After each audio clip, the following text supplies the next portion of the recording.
Audio test one. Audio test one.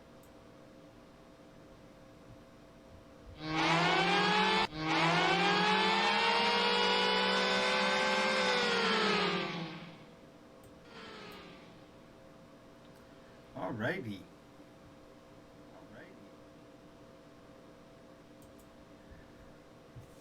Good evening, ladies and gentlemen. This is NycosRPG, and I am Jonathan Albin, also known as Gamemaster J, also known as Commander Clueless, and this is Game Master's Soapbox. And today we have, as usual want, a series of topics that we're going to cover one after the other. And each one of them I'm going to break into segments, so I will pause as I switch from one to the other. And the purpose of the soapbox is, yes, for me to express my opinions about all kinds of categories of things that have to do with role-playing games and play in general. But I also am using it as a way to express, that's what I'm for, express my frustrations with particular rants. And so every episode we have at least one rant. I haven't yet done two, but there are times where my regular points kind of sound rather rant-like, so there it is. Pardon me. I have a cough button, but I haven't figured out how to use it yet. Don't know if that worked. I doubt it. Anyway, now the topics for tonight are what makes a good game great. What are the elements of a game session that just push it past expectations and put you into the really good place of great game experience. Second one is the proper and timely use of Bam Banam. I think there are plenty of us that know what Bam Banam is when it happens, but we don't necessarily know how to use it or what it can actually be for, and we don't even necessarily know what the word means. So by giving you a definition and a utilitarian use for Bam Banam, I think you'll find you'll be able to use it in your game sessions more effectively going forward.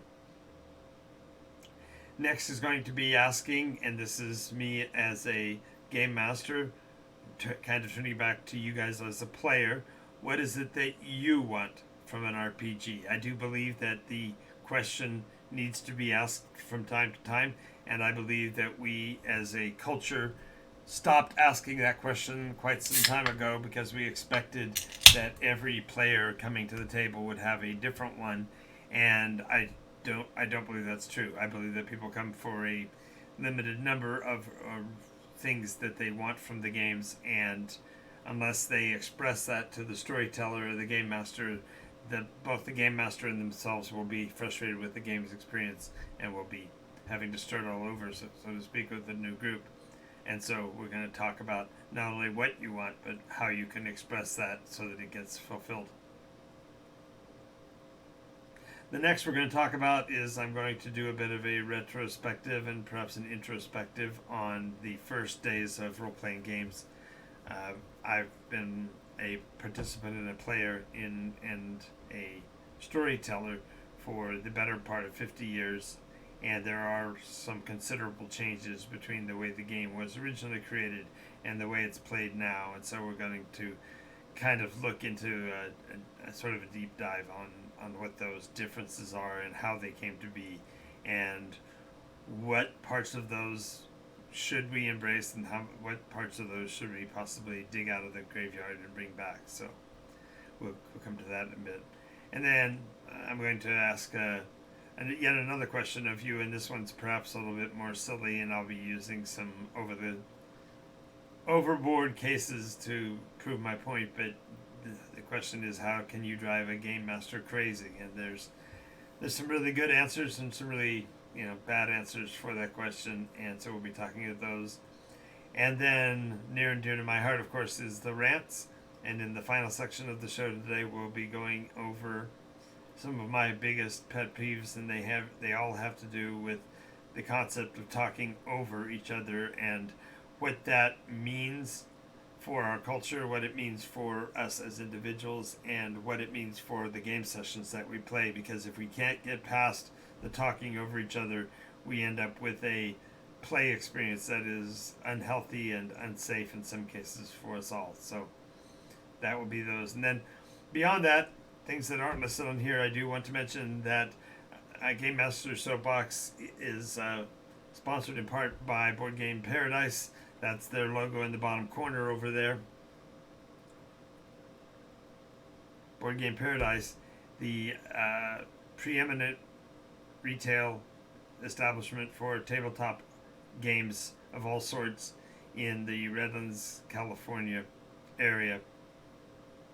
That would be, for those of you that are in the know, that's the Inland Empire North.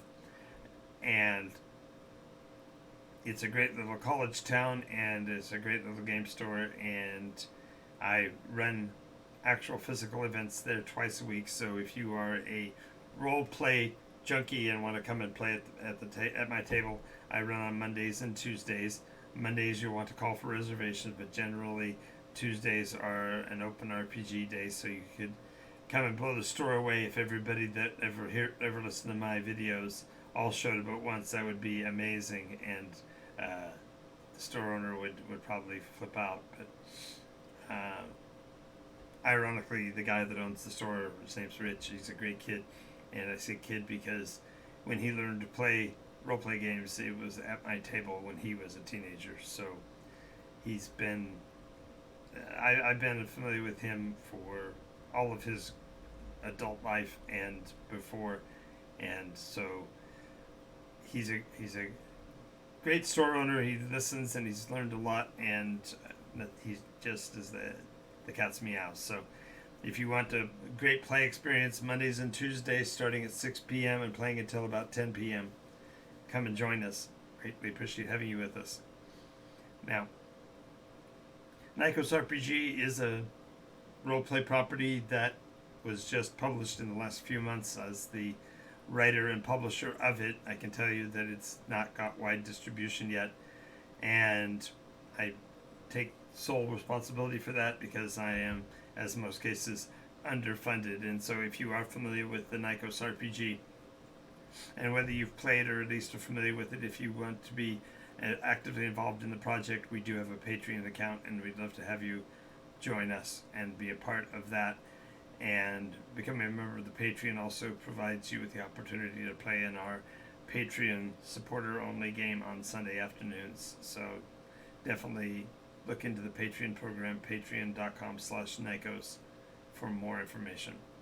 Alrighty, so now that I've done all of the paperwork and the grinding, I haven't done all the grinding yet. Make sure, if you like this video or are interested in the kind of content that I'm putting out, make sure that you like this video, click the subscribe button, and click the bell to make sure you get notifications when every new video that we create is put out. And so let's get on to it. What makes a good game great?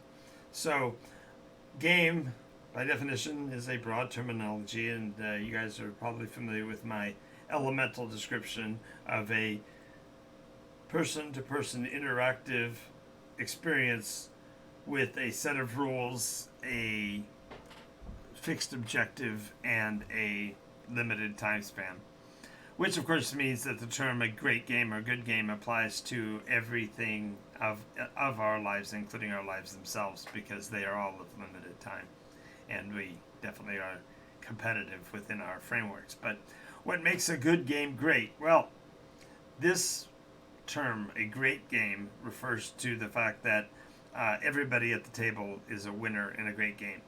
In a good game, you'll have somebody who won and somebody who lost. You'll have those people that have a up game, positive game, and you'll have others that have a negative play experience and things just don't go exactly right. And the days that you have a really great game, the days you have a really great game are those days when even the people who in the participation lose felt like they had a great play experience. In other words, they did the right kind of challenges and they got the right competition and they felt like the mechanics were fair and equitable and everything. So a great game, the difference between a good game and a great game is a matter of first volume. In other words, the more people that have a great game, the better off it is.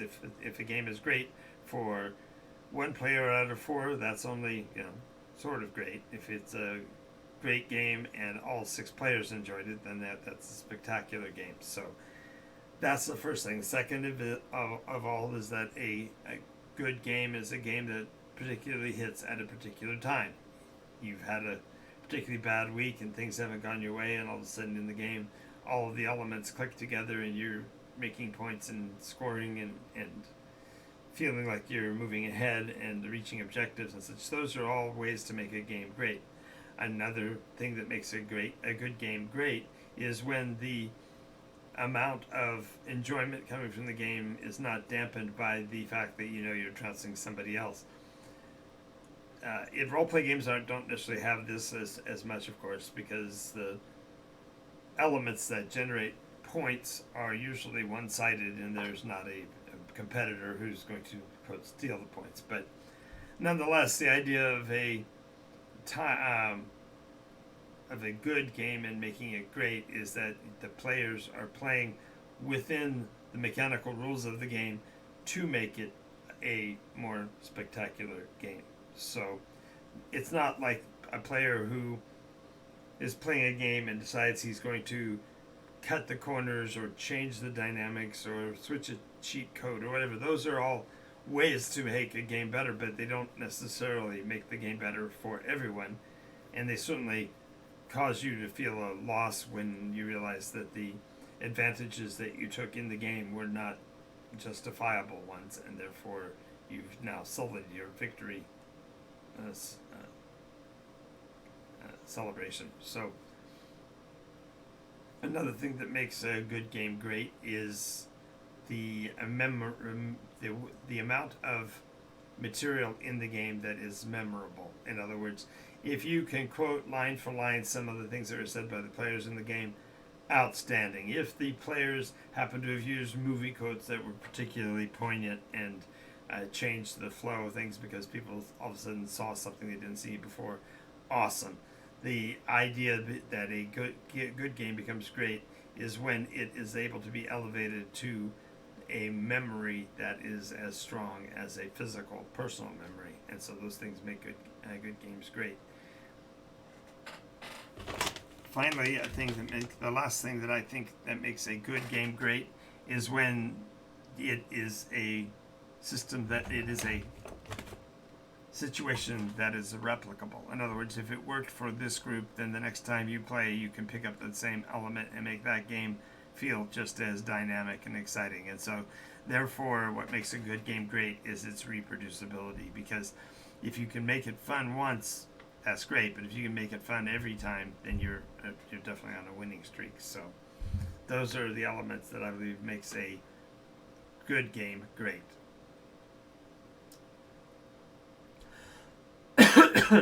Ban Banam. You've probably heard the term but didn't know that you'd heard it. And in a certain case, I think it was intentionally meant, but it wasn't actually explicitly stated. And that was in the song Black Betty. There's a line in the song that says, Black Betty, Bam Balam. Thank you, Hunts Lantern. Welcome back. And yes, I agree with you. A big party is more of a challenge than a small party. I think the challenge there is the way in which the group is formed and the intent of the collective. I tend to have larger groups simply because I've got demand for players to want to be part of it, and the story elements can be broken down into small groups, and I've actually splintered my groups several different times. As a matter of fact, this iteration has seen more players than any of my iterations before, and that was this entire iteration starting clear back, let's see, was it 2019? No, 2016. Yeah, we're 7 years plus now. So 2016, during all of COVID, for example, I was running 9 groups contemporaneously in the same world each week. And so a player could play in one group and or he could play in 2 or 3 groups and actually never see the same location because the world of Nycos is so expanded.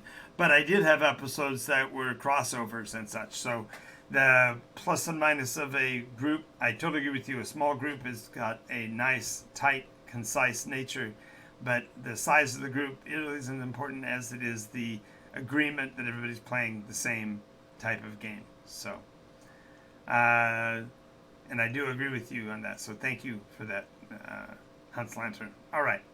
So back to Banbanam. So in the song Black Betty, the line of the song goes, "Whoa, Black Betty, Banbanam. Black Betty had a child, Banbanam, way down in Alabama." Now this line of the song is not Banbanam. I say it that way because it's what I'm thinking every time I hear it. But in the song it's Bambalam. And when I found out what Banbanam meant, it made perfect sense for that song and for life in general. Banbanam, it means those experiences that we have in life that we enjoy because other people are suffering.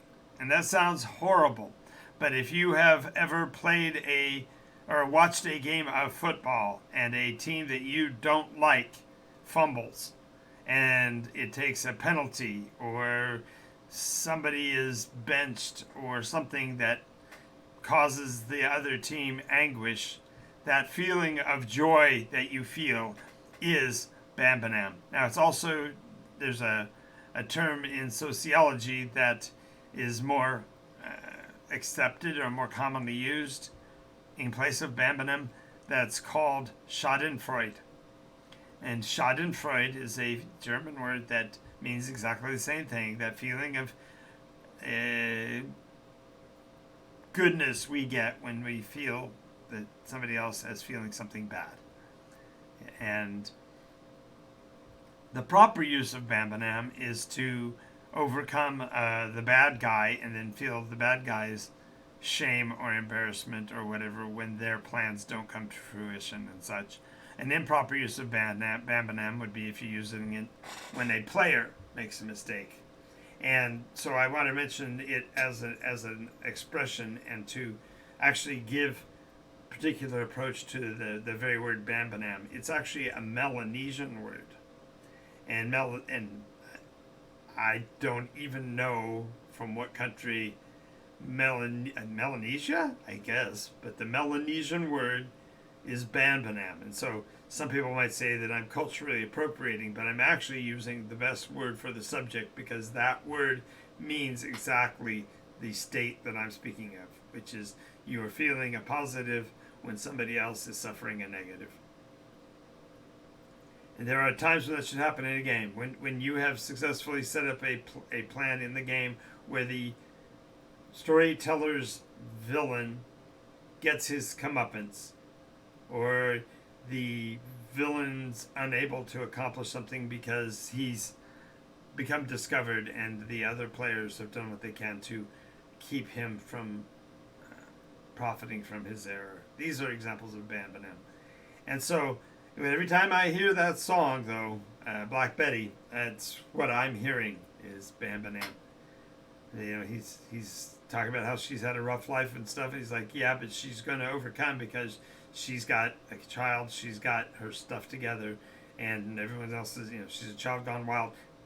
That he's giving her the props and saying she's overcoming, and the process of overcoming almost always means that somebody else is taking the loss, and so this song actually catches, I believe, that feeling. So I might be wrong there, and if I've got musicians on the board that are watching the video and want to comment, and I'd be glad to hear from you because maybe I'm the only one that sees that. Maybe I'm the only one that noticed that word has that meaning and tried to apply it. I don't know, but that's just something that I noted about the very elements of Banbanam. And role-play games actually use the Banbanam concept quite a lot, actually, because they tend to define what it is that the bad guys are trying to do, and then the players do everything they can to prevent those said actions from occurring or for making them pay dearly for their advances and such. And so Banbanam is the experience that the bad guys will have to deal with. So, all right. So next is going to be a question, and this is going to go out to you as the viewers as much as it is for me as the storyteller, and that is, what do you want from an RPG? Now, role-playing games. If you look at the entirety of all role-playing games, there are about 1 million different ways to play. There's about 1 million different types of scenarios. There's about 1 million different kinds of characters, and the mechanics are equally crunchy or smooth. It all depends on what you want from the game. Is it going to be fluid and fast-paced? Is it going to be long-term and detailed? What do you want from it? One of the biggest challenges that I have as a game master is understanding what my players want in the games that they play in. Part of that, I have to admit, is because I run long form. I've run the same campaign arc from beginning to end with only limited halts and stops along the way. At this point, 8 iterations, and we're beginning the 9th. So up until now, therefore, 8 times I have played this from Alpha to Z. And so when you first start, there's a certain,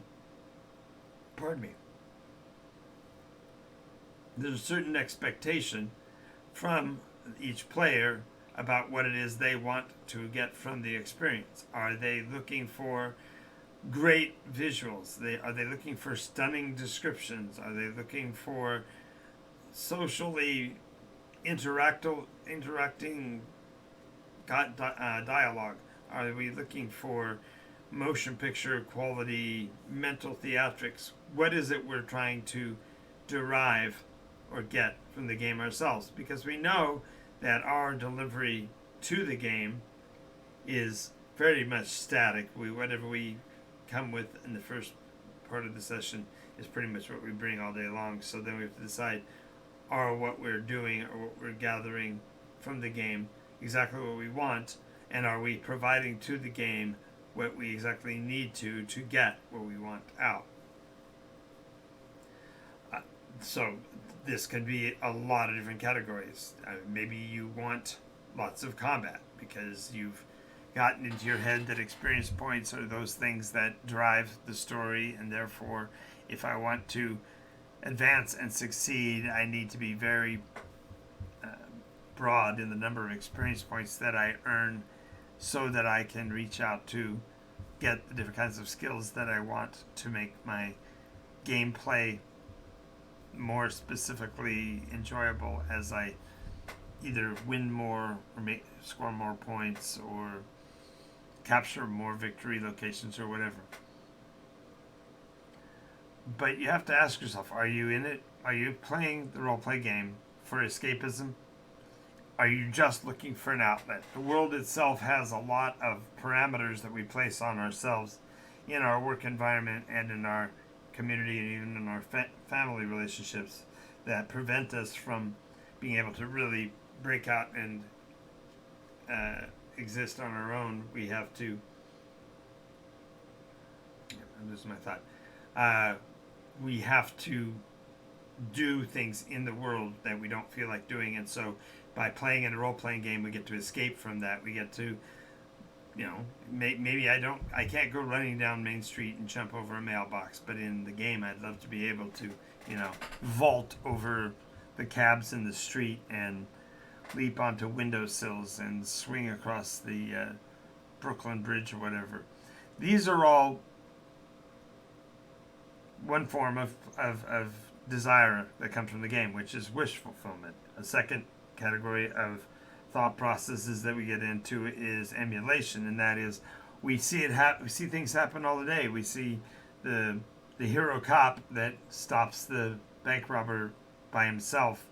We want to see if we've got what it takes to be that guy. We want to put the experience out there so that we can get a chance to see how it plays out in reality. And any and all of that ultimately leads the story on a different path than it would be otherwise. Maybe what you're playing for is validation. Right? You've got a choice to make in your life, and in the game you can take a choice and act accordingly and see whether or not you're actually able to hold to your ethics regardless of what happens in the story, because the elements that the game master is going to put together generally are going to test those very elements. The very metal of your soul is going to be tested in an RPG. Granted, it's going to be done in a theatric and perhaps a fun way to do it, but the reality is that the participation in the role-play game is going to give out a little bit more about our character than perhaps if we willfully decided it otherwise. Maybe you play a role-play game for the points. You've heard that killing a dragon is worth X number of points, and you want to see that point value rack up on your score sheet. Maybe you want to know whether or not you have what it takes to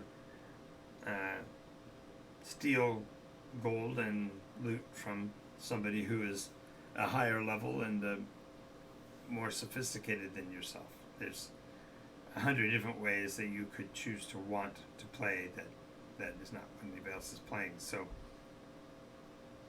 I'm going to say this more than once, but I'm going to say it for certain once, and that is, if you have an issue and a desire that you want from your RPG, and you have not yet told your game master, right now stop this tape, get on the phone, and tell him what it is you want that you're not getting. Because 9 times out of 10, the player who doesn't give, the game master who doesn't give what the players are looking for during virtually every session means he's not listening to the players, and that process is problematic, because if a player gets what he wants in the story, there's almost a quid pro quo that the game master will get what he's looking for as well. Now, having said that, again, I know that we've got those people on that would watch the show that would take the opposite position, that no, the game master shouldn't be influencing what the players do, and that the desires that the players have for their action in the game should be a priority, and therefore if your storyteller is listening to what you want from an RPG and you're not getting it, it's because they're being jerks. So I can just say that's going to be a big negative on the case, and that's not how playing competitively works. Alright,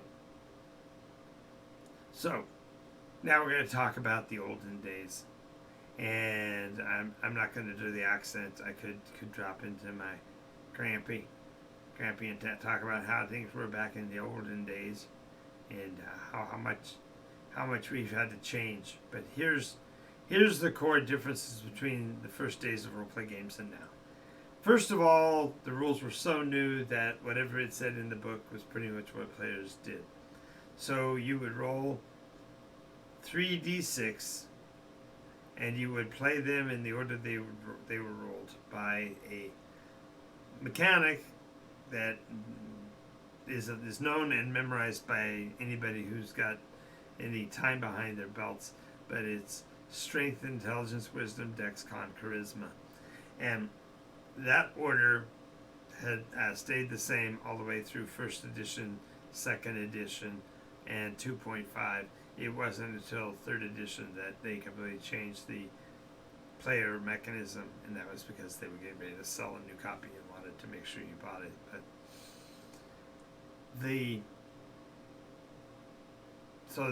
first thing that you did is you rolled 3d6 and you didn't discard anything. You just rolled the dice and you wrote down the numbers that you rolled in a numeric order, and the order methodology was pretty much left to the player, because if you were talking about a system that's 3 tiers, low, middle, high on the dice rolling, then if you only take the numbers that are on the high end, then you're getting higher values. But if you're taking from the lower end, you're pulling from the lower values. But sometimes the lower values can actually end up being higher than the high values. And so it made for weirdly dynamic die rolling and weird outcomes. So just realize that the reason for rolling in a specific order was so that you would drive role play. And that in today's world, that doesn't seem to be the case, because everybody that plays a role playing game knows that you've got to build a character, and they roll their numbers on whatever machine that they have or whatever, and then they optimize that set of numbers, and then they call their organized play a let's see, I've lost it again. Their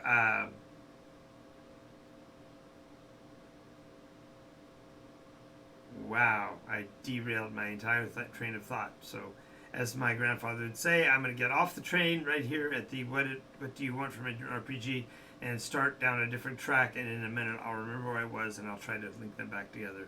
So, what you want has to come out in the first couple of sessions, so that you can get your satisfaction from the storyteller, because it's only fair for him to know what you want. This plays into something we talked about a couple of weeks ago, and that is the idea of mind reading. I used to joke that you can't play a psychic in Dungeons and Dragons at my table, because I don't have yet the psychic ability, but once I do, you'll be able to. That's a funny thing. But the point here is that, what do you want from the RPG? What is it you're trying to get? Are you wanting to be the hero?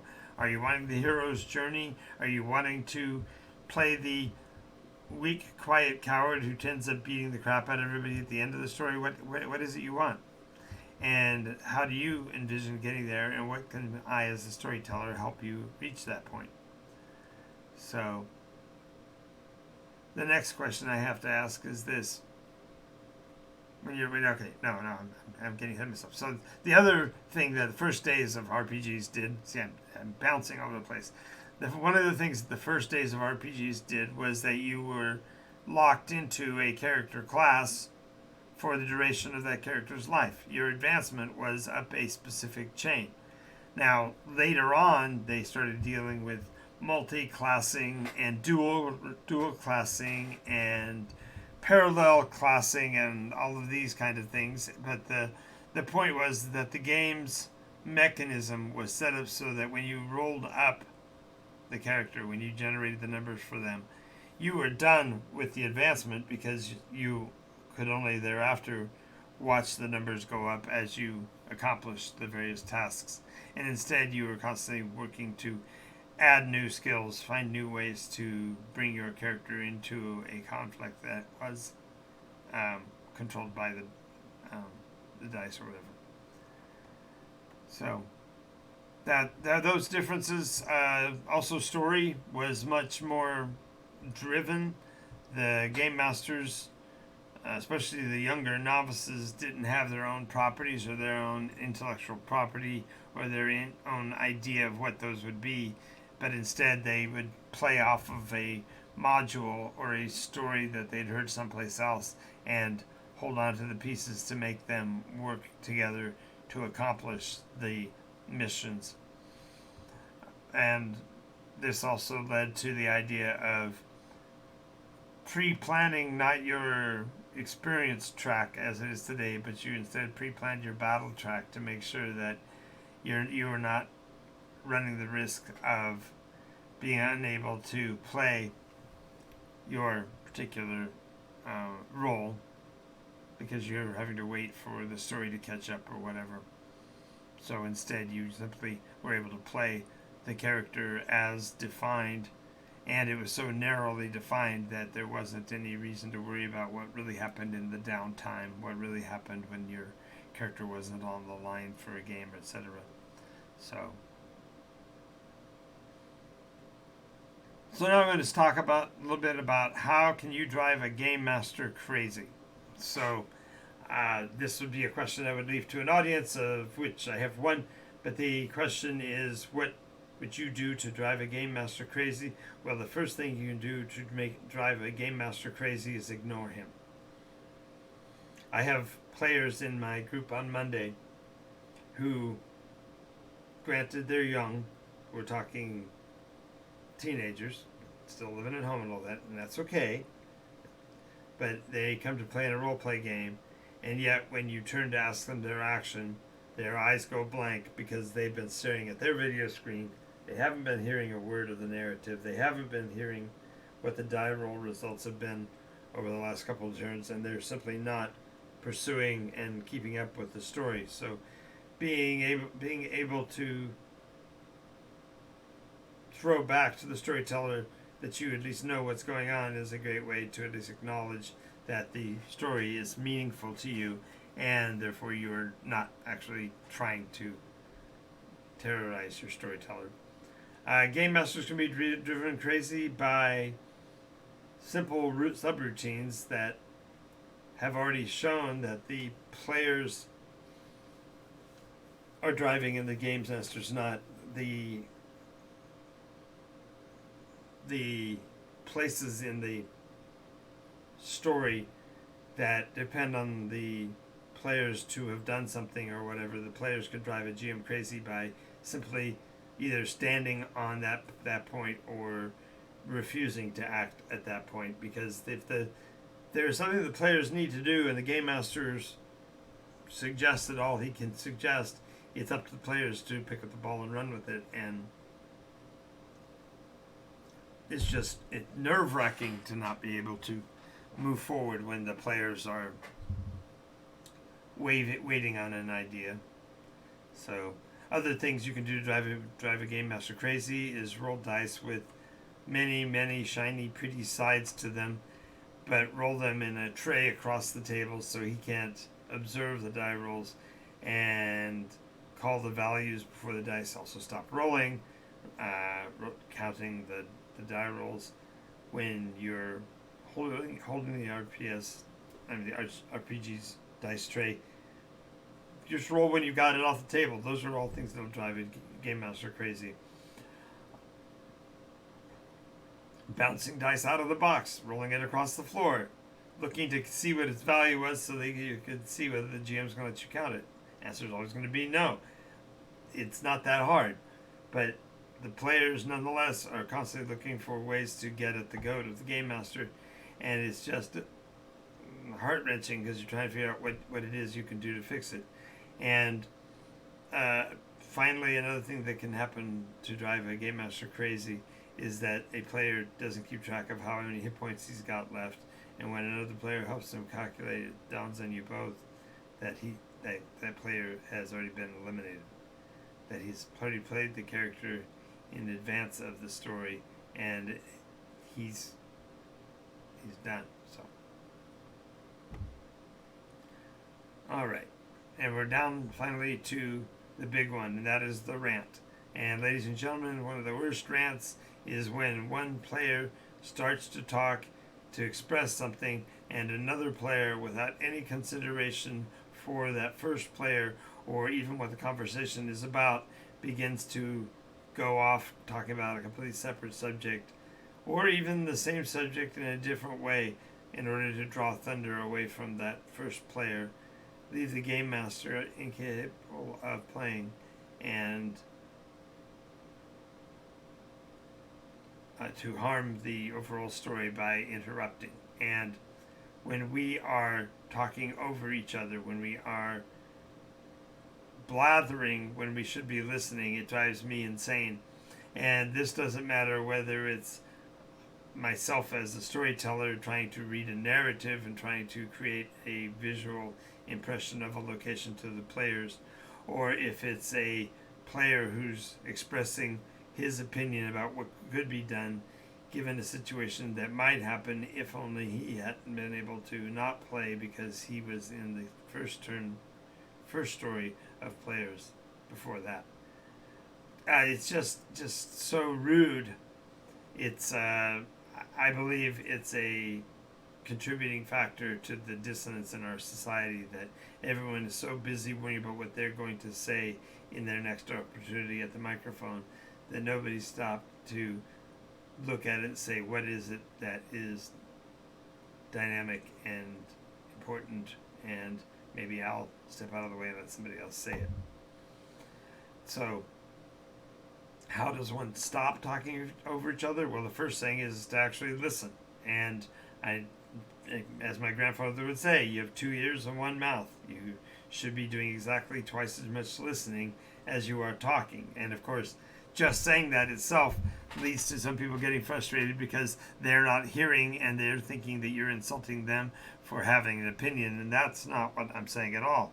You certainly can have an opinion. You might even have an opinion that is brilliant and very level-headed. Nonetheless, if it is based in a mechanism such as a house with levels and such, then there's a possibility that you are going to lose information by talking over each other. And that also leads to people who don't shut up. And this can be somebody who's talking just to make sure they own the floor. And I'm as guilty as anybody, I'm guilty as the next person at that, because there are times when what I have to say maybe isn't as important as something that somebody else has to say. But if I have the floor, then I'll be able to keep the floor, damn it, while we're trying to resolve the decision of what we're going to do. So the upshot of this is that when you talk over each other, you prevent anybody from hearing what is being said. If you stop and listen all the way through, then not only do you get an opportunity, in theory, to speak back, but you'll be able to actually answer the question and prevent that person from having to worry about what they were trying to get to by making sure they get there first. It doesn't matter. The issue is that the message needs to be handled, and the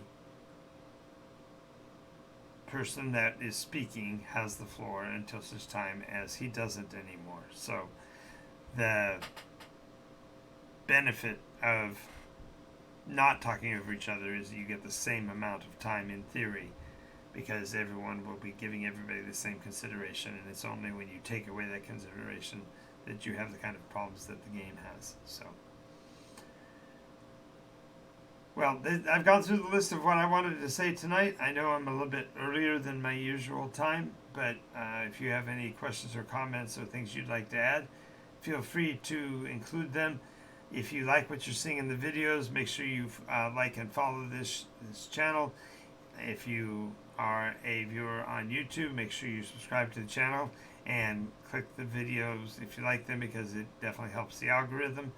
And do maintain the connection with the podcast, because each episode will be coming out every night at 11 p.m. ish, and you'll be able to get all of that through the YouTube page.